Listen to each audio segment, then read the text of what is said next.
Good morning. Good morning. Good morning, ma'am. Good morning.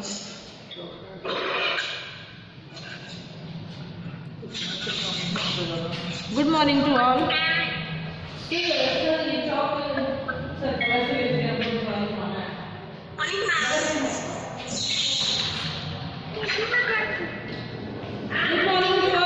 Good morning. Good morning, ma'am. Good morning. Good morning.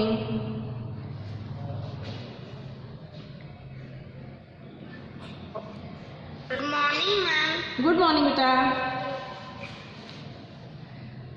Good morning, ma'am. Good morning.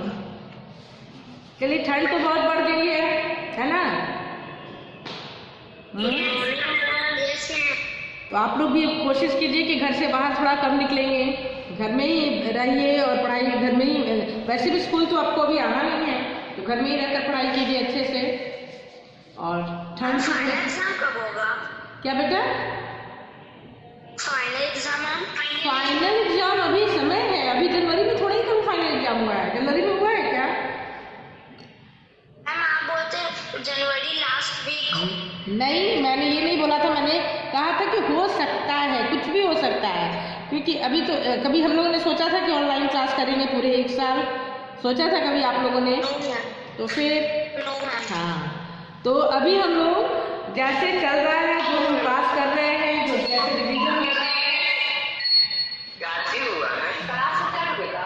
जैसे revision हो रहा है वैसे ही करेंगे. ठीक है? कल चूँकि आज हम लोग अभ्यास सागर रिवीजन करेंगे, क्योंकि आप लोगों को मैंने भेजा भी है जो पोर्शन है कल संडे टेस्ट का, वो अभ्यास सागर में चैप्टर 18 ही है, परमेश्वर. तो आज हम उसका थोड़ा रिवीजन कर लेते हैं, है ना? हाँ, तो मैं सारे बच्चों को अब नोट करूँगी. आप अपनी अपनी बुक, अभ्यास सागर की जो बुक है उसको निकालिए. मैंने एक बार लिखवा दिया है, आज फिर मैं लिखवा रही हूँ. जो आपका छूटा होगा आप मिला लेंगे उससे. Okay okay.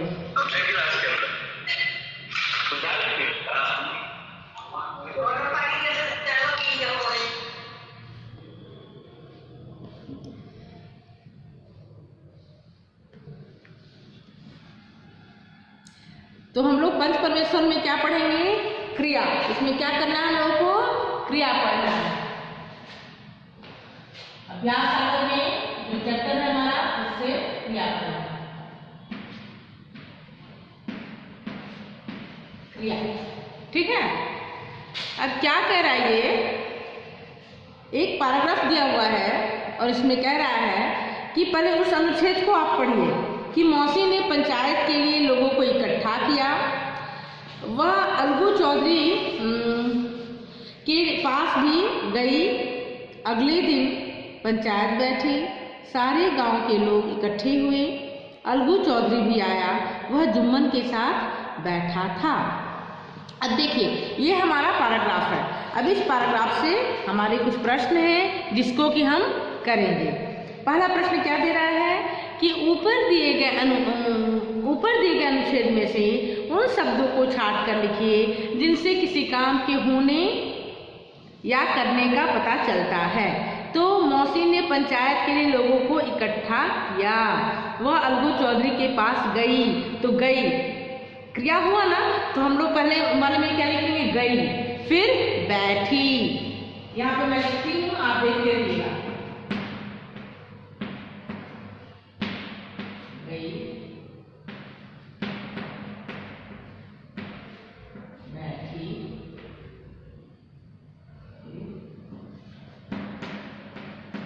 बैठा. इसके बाद क्या है? किया, आया और इकट्ठे. किया, आया और इकट्ठे.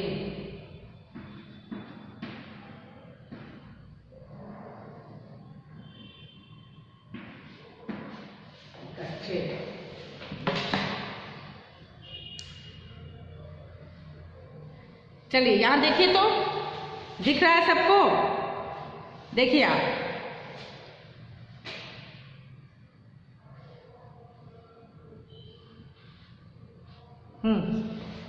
गई, बैठी, बैठा, किया, आया और इकट्ठे, ये सारे इसमें जो पैराग्राफ दिए हुए थे उसके ये क्या है, उसमें ये क्रिया है। ठीक है, इसको आप देख लीजिए और लिखिए इसको।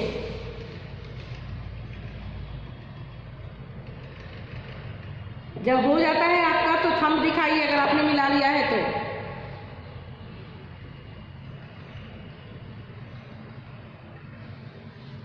ओके, हम लोग आगे बढ़ते हैं।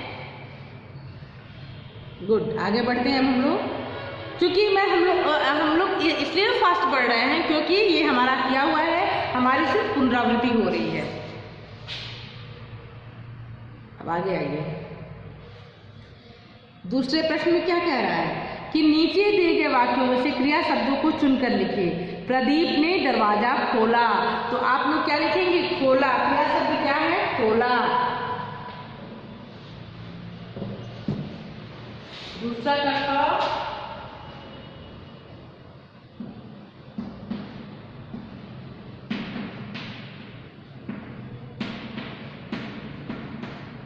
खोला।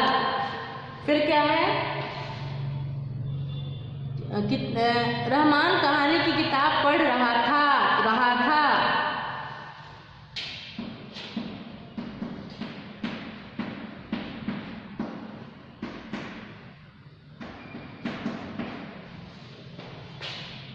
नेहा पार्क में बैठी थी,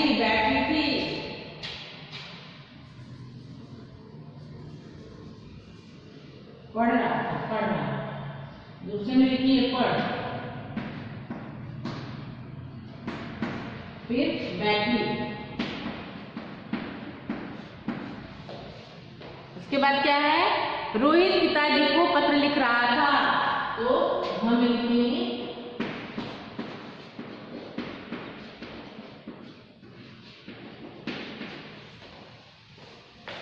और उसने दुकानदार से सामान लिया, तो लिया। अंगा में क्या लिखेंगे हम लोग, लिया।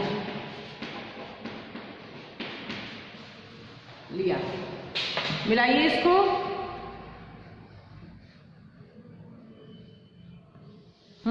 देखिए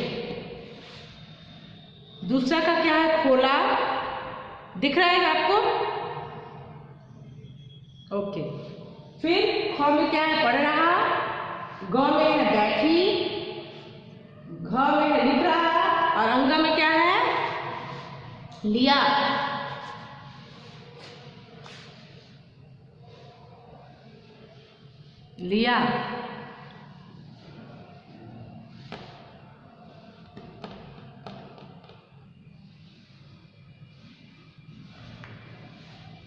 हो गया, आगे बढ़े।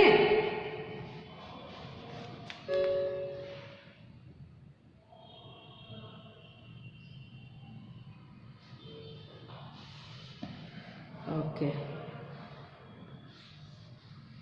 अब आते हैं हम लोग क्वेश्चन नंबर 3 की ओर। कोष्टक में दी गई क्रियाओं के सही रूप द्वारा नीचे दिए गए वाक्यों को पूरा कीजिए। तो सीमा जोर जोर से हंसती है, ब्रैकेट में क्या लिखा है, हंस। तो अब क्रिया करना है तो हंसना क्रिया है ना, तो आप क्या लिखेंगे, सीमा जोर जोर से हंसती है।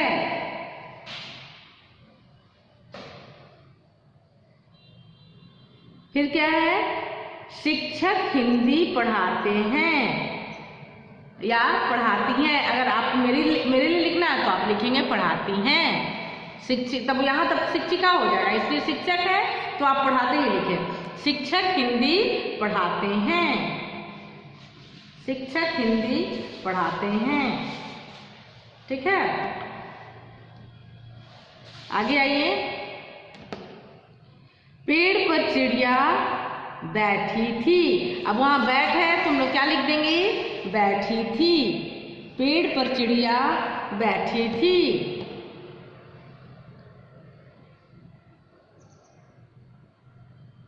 अंगा में क्या लिखेंगे, बच्चे रोज शाम को खेलते हैं, बच्चे रोज शाम को खेलते हैं।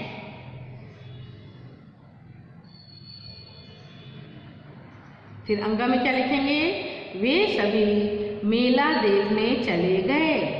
वे सभी मेला देखने चले गए।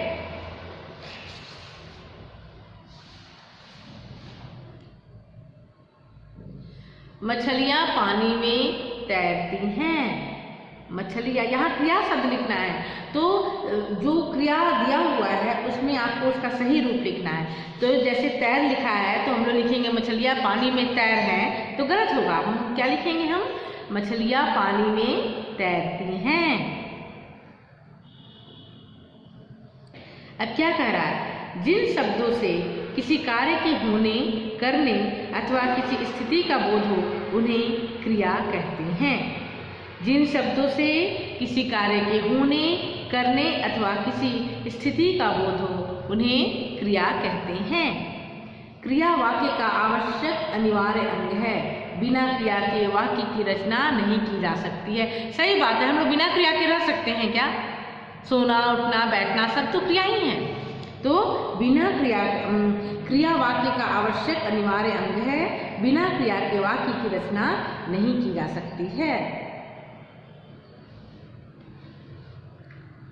यहां तक क्लियर है?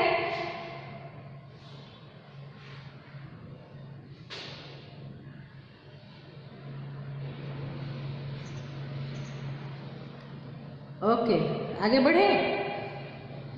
ये जो मैं करवा रही हूँ ना, आप सबको ध्यान से इस चैप्टर को आप लोग पढ़ लीजिएगा। आपकी चूंकि पोर्शन बता दिया गया है तो आपके क्वेश्चन में इससे ही आपके प्रश्न जो होंगे ना इस चैप्टर से ही आएंगे। तो मैं चाहती हूँ कि सारे बच्चों को फुल मार्क्स आए, है ना? तो आप अच्छे से पढ़ाई कीजिए, उसको देखिए और सही से जहाँ प्रॉब्लम हो आप पूछिए। मैं फिर से बताऊंगी, लेकिन आपका एक भी क्वेश्चन गलत नहीं होना चाहिए। आप लिखना सीखिए और लिख कर याद किया कीजिए। बस एक बार बुक पढ़ लिया, मैम हो गया, मैं घर में भी पेरेंट्स को बोला मम्मा हो गया, पापा हो गया, मैंने पढ़ लिया, नहीं, ऐसे नहीं होता है। आपको उसे क्या करना होगा? आपको उसे लिख कर याद करेंगे तो आप हमेशा के लिए उसको याद रखेंगे, तो आप उसे भूल जाएंगे।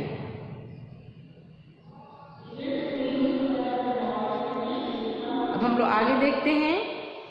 नीचे दिए गए वाक्यों में से क्रिया शब्द छांट कर लिखिए। मोर नाचता है, तो क्रिया शब्द क्या है इसमें? नाचता। क्रिया शब्द क्या है? नाचता। मनीषा दौड़ती है, दौड़ती। मनीषा दौड़ती है, क्या है? दौड़ती। इसमें क्रिया शब्द क्या होगा? दौड़ती। फिर क्या है? उमा लिखती है, लिखती। उमा लिखती है, लिखती। पक्षी उड़ते हैं, तो क्रिया क्या हो गया? उड़ते।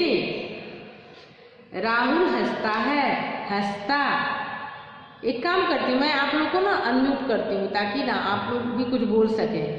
लेकिन आप लोग के साथ प्रॉब्लम ये है कि आप लोग बहुत शोर करने लगते हैं। मैं चाहती हूँ कि आपके साथ में मतलब बात कर करके मैं पढ़ाऊँ, लेकिन आप शोर करने लगते हैं बहुत ज़्यादा। प्रॉब्लम ये हो जाता है। अभी ठीक है?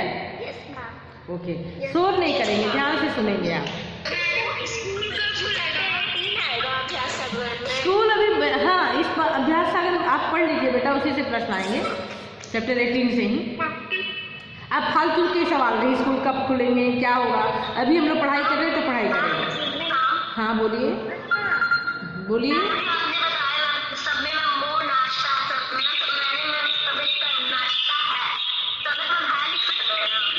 हाँ हाँ, गलत नहीं होगा। ओके, देखिए स्कूल की बेल लग गई।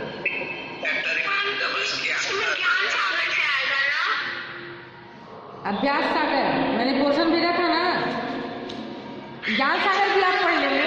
हाँ हाँ, उसको भी आप, हाँ तो उसको भी आप पढ़ लीजिए, उससे प्रश्नोत्तर। अरे बाबा सुनिए, तो उससे प्रश्नोत्तर आएंगे बेटा, मैं वो भी करवा दूंगी। पहले ये तो देख लीजिए प्रश्नोत्तर, कुछ तो प्रश्न आप करेंगे ना। मैं वो भी करवा दूंगी, पहले इसको देख लीजिए आप। ये वाला मैं करा देती हूँ लास्ट में। लास्ट ये क्वेश्चन है, उसके बाद हम लोग ज्ञान सागर भी करेंगे, इसलिए तो मैं कह रही हूँ थोड़ा जल्दी जल्दी करेंगे हम लोग, ठीक है। ओके। उचित क्रिया छाटते हुए अनुच्छेद के खाली स्थान भरिए। अब क्या है क्रिया लिखना इसमें। एक दिन अर्चना सो रही थी, सोते सोते उसने एक मजेदार सपना देखा।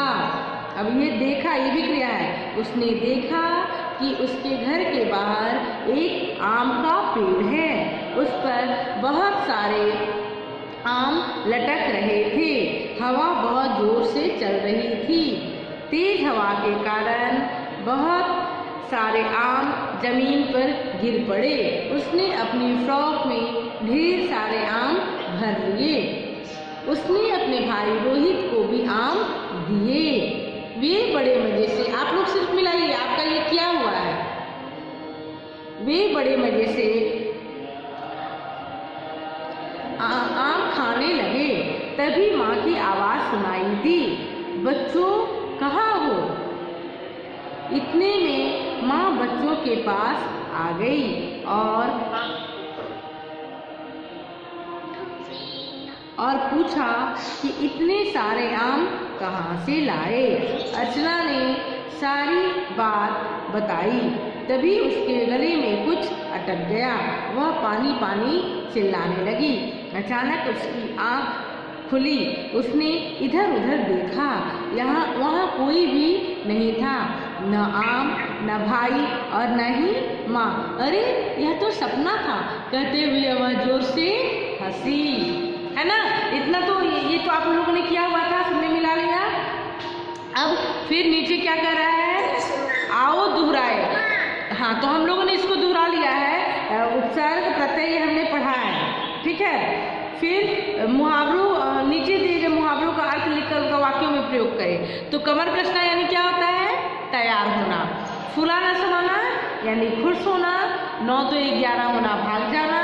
और खुशी का ठिकाना न रहना यानी बहुत ज़्यादा खुश होना। सबके मैंने अर्थ बताए, आप वाक्य खुद से बनाएंगे, ठीक है। अर्थ मैंने बता दिए, वाक्य आपको खुद से बनाने होंगे। ओके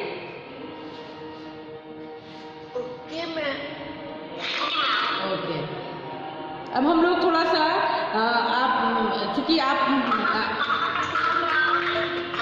क्या हुआ बोलिए। कमर कसना यानी तैयार हो जाना। हम कहते हैं ना, युद्ध राजा ने युद्ध के लिए कमर कस लिए यानी तैयार हो गया है अपने दुश्मनों से लड़ने के लिए। 9 2 11 ना भाग जाना, ठीक है। अब हम लोग थोड़ा सा ज्ञान सागर में देख लेते हैं। पंच परमेश्वर स्टोरी तो सबको याद है। अब मैं चाहती हूँ कि चूंकि रिवीजन है तो मैं चाहती हूँ कि सारे बच्चे अपने आप को म्यूट करेंगे और जिससे मैं पूछूंगी वो अनम्यूट करके और बताएगा, ठीक है। तो सबसे पहले सारे बच्चे अपने आप को म्यूट कीजिए, मैं नहीं करूँगी, आप लोग सारे बच्चे म्यूट कीजिए और इसलिए ये काम करेंगे आप ईमानदारी पूर्वक।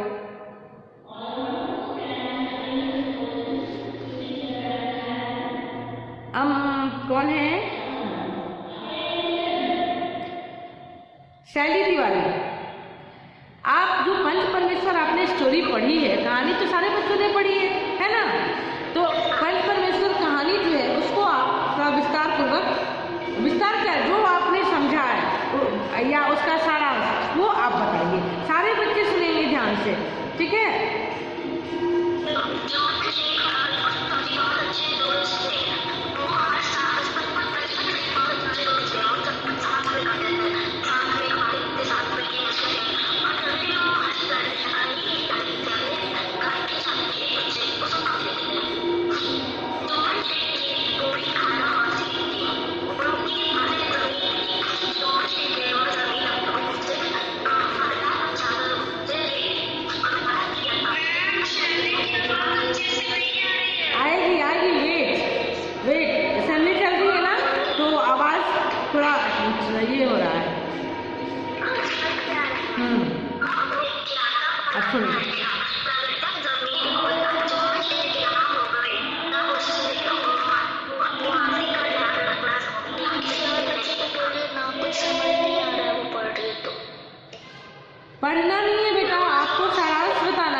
स्टोरी का सारांश क्या है वो सुनिए। जरूरी नहीं है कि लाइन बाय लाइन पढ़ाई जाए। आप कहानी में क्या कहना चाह रहे हैं, कहानी के जो राइटर है, लेखक जो है प्रेमचंद, वो क्या कहना चाह रहे हैं वो आपको सुनना पड़ेगा। सुनिए, बताइए सैली। जुम्मन शेख की जो पत्नी थी वह मौसी को सही से खिलाती पहनाती और उन्हें खाना भी सही से नहीं मिलता था। इसलिए मौसी ने एक बार सोचा कि वह इस कला कुदरत से तंग आकर उसने सोचा कि वह इस चीज से मना करके उसने अपने जुम्मन शेख से कहा कि बेटा मुझे महीने में कुछ रुपया दे दो, मैं अपना खाना खुद बना लिया करूंगी। जुम्मन ने पैसे देने से उसे मना कर दिया और कहा कि मैं तुम्हें कुछ नहीं दूंगा। तो मौसी ने उससे बोला कि मैं पंचायत बैठाऊंगी। उसने ऐसे धमकी दी तो वो बोला ठीक है बैठा लो, मुझे कोई डर नहीं है। तो इसलिए मौसी ने पंचायत बैठाने के लिए बहुत लोगों को इकट्ठा किया। उसमें वो अलगू चौधरी के पास भी गई थी। अलगू चौधरी से कहा कि तुम भी जरूर आना पंचायत में, मगर उसने कहा कि मैं नहीं आऊंगा, मुझे क्यों घसीट रही हो बीच में। तो उसने कहा मौसी ने कि क्या दोस्ती के डर से तुम ईमान भूल जाओगे। तो यह सुनकर अलगू बोला कि अलगू चौधरी ने कहा कि मैं जरूर आऊंगा। और फिर जब उसके बाद एक अगले दिन ही पंचायत बैठी, बहुत सारे लोग गांव में इकट्ठे हुए और अलगू चौधरी भी आया। जुम्मन शेख के पास अलगू चौधरी बैठा हुआ था और मौसी ने बच्चों ने कहा कि अलगू चौधरी तुम बताओ कि तुम किसे पंच मानना चाहते हो। अलगू चौधरी जुम्मन शेख से अलग पूछा। जुम्मन शेख ने बोला कि मौसी जिसे चाहेंगी मैं उसे पंच मान लूंगा। तो मौसी ने अलगू चौधरी को पंच माना।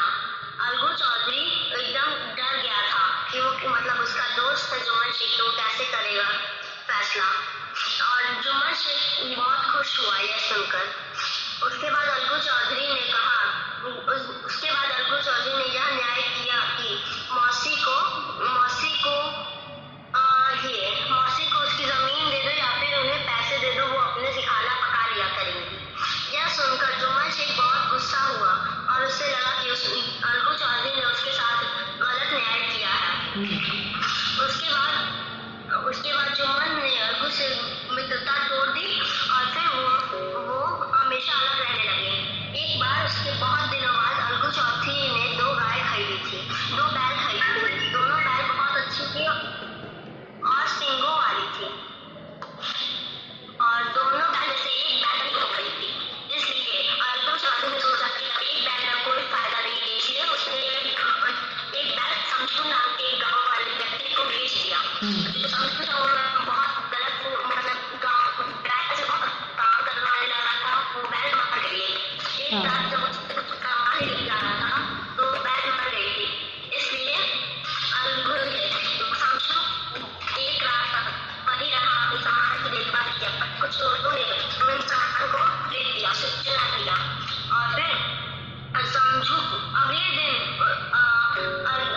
अलगू चौधरी आया और उनसे कुछ अपने पैसे मांगे, मगर उसने पैसे देने से इनकार कर दिया। इसलिए फिर से पंचायत की नौबत आ गई। ओके ठीक है। सौम्या से सैली ठीक है। अब हाँ, सौम्या से 6F सौम्या से है।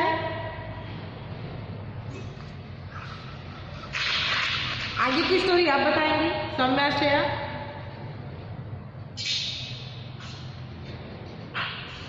बताइए Saumya 6F admission number 22875।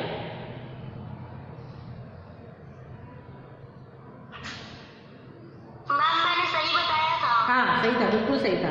Saumya आप बताइए। पहले अपने आप को आप अनम्यूट कीजिए। सौम्या अनम्यूट कीजिए अपने आप को। सौम्या 6F। मैम वो अनम्यूट नहीं कर रही है। हाँ वो सुन नहीं पा रही है। ओके, संगम सिंह 6J। संगम सिंह आप बताएंगे। हाँ, आगे की स्टोरी जहाँ से सैली ने खत्म किया उसके आगे आप बताएंगे। संगम क्या थी स्टोरी?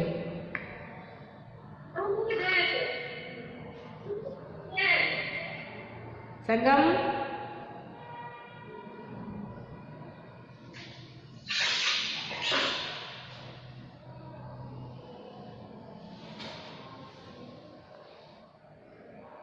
क्या हुआ आप लोगों को? संगम,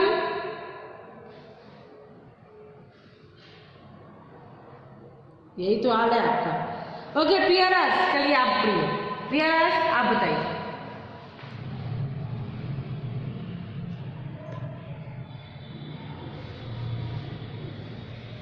मेरी आवाज अब तक नहीं आ रही है प्रिया? हाँ तो फिर चलिए। हाँ प्रियाराज चलिए। इसका मतलब है कि किसी को कुछ याद नहीं है, बस मैम पढ़ाती जाए, आप लोग सत्यनारायण भगवान की कथा की तरह कथा सुनते जाइए, है ना। जब भी रिवीजन कराना हो, पढ़ना हो तो मैम पढ़ाए, आप लोग कहानी सुनिए।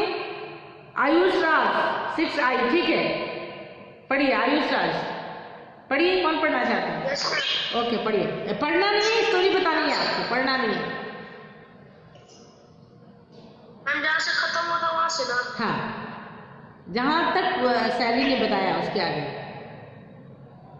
तो फिर पंचायत बैठी, तो पंचायत के लिए संजू ने जुम्मन शेख का नाम लिया।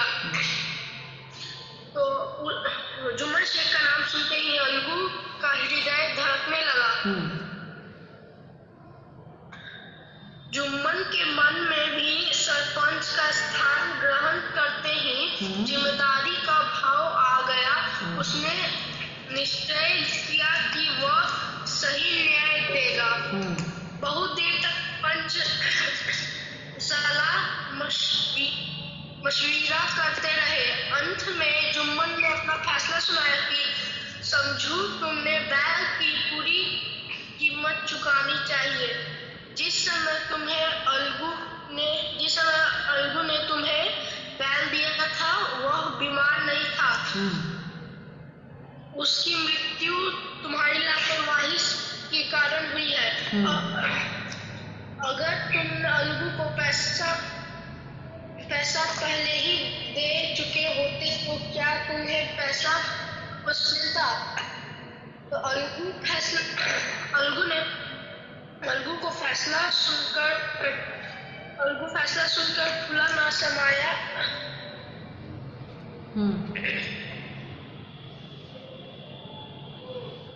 वो अपनी जगह से उठकर बोला, पंच परमेश्वर की जय। गांव के सभी लोग जुम्मन की प्रशंसा करने लगे। पंच के मुंह में परमेश्वर वास करता है। हाँ। इसी को कहते हैं न्याय।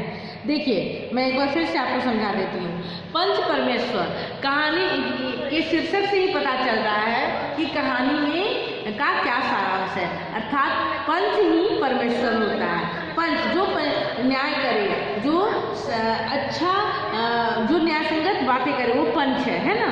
तो वो जब पंच की कुर्सी पर जो बैठ जाता है वो परमेश्वर हो जाता है, अर्थात ईश्वर हो जाता है। आप कभी भी ऐसे आप किसी का भी साथ दे सकते हैं, लेकिन जब आपको उस चेयर पर बैठा दिया जाए, उस कुर्सी पर बैठा दिया जाए, जैसे हमारे जज होते हैं कानून में, आपने देखा होगा कि आप कभी कभी ऐसे तो कोर्ट जाने की कोई ज़रूरत नहीं पड़ती है, लेकिन कभी कभी पिक्चर में भी आपने देखा होगा कि जज जो बैठा हो दोनों पक्षों की बात सुनता है।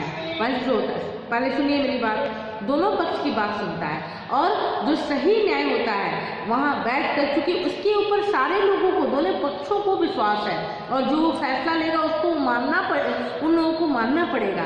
इसलिए जो वो फैसला लेता है उसको दोनों पक्ष एक, मतलब जो उस कुर्सी पर करने का मतलब है कि जो उस कुर्सी पर बैठ गया वो भगवान का रूप हो गया। वो कभी लोगों का ये विश्वास है। और हम लोग खुद भी, अगर मान लीजिए आपसे कोई, आपके एक छोटा सा एग्जांपल मैं देती हूँ कि आपके सामने आपके दो दोस्तों की लड़ाई आपस में हो जाती है और आपने देखा है कि दोनों क्या क्या कर रहे थे।